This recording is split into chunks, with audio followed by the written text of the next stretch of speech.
Studying for midterms can be a scary thought. One may ask, where should I even begin? Well, today we're going to talk about studying tips and how to get that A on your midterm. Tommy over here studies every year for midterms and often scores 80s and 90s. Any tips for these young achieving scholars? What? Of course you do, Tommy. Jimmy here likes to use a tip that he learned. Tommy. Billy here uses a tip he learned in middle school of splitting up his work into chunks. A little bit of calculus here, a little bit of Hamlet there. Now, you won't have to worry about being overwhelmed with all of your studies. Unfortunately, Janice decided to cram all of her work into one night, and now she's paying the price for it. And when she receives that grade back, it won't be the only thing looking sad. No one wants to be a Janice.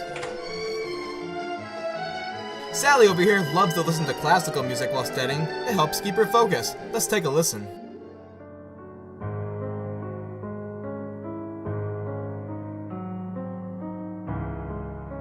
Janice, on the other hand, likes to listen to heavy metal while studying.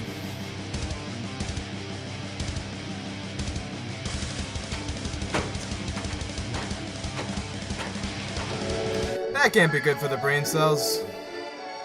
Having a cup of hot cocoa is another great way to help study, as it's a nice relaxing drink that'll help your mind get going again, in case you got off topic. Just one tip. Make sure to study the back of the milk carton before having some. Because, if you forget, things can get real sour. Really sour. Teachers are always there to help study, and never be afraid to go ask one for help.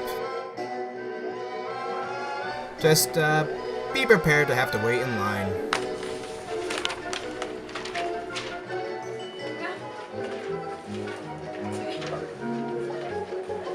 Moving around is a great way to study, as each new environment can be a new topic in your mind. Since he was a little kid, Sammy always liked to create Tommy. Always liked to create songs when it comes to studying. Twinkle, twinkle, little star, row, row, row your boat. All the classics. Let's hear one, old iron lungs. Your hip bone's connected to your thigh bone. Thigh bone's connected to your shin bone. Your shin bone's connected to your foot bone. And bones and bones and bones. Well, don't quit your day job, Bobby. And that's the end of our program. But make sure to use these tips if you want to have some great grades on your midterms.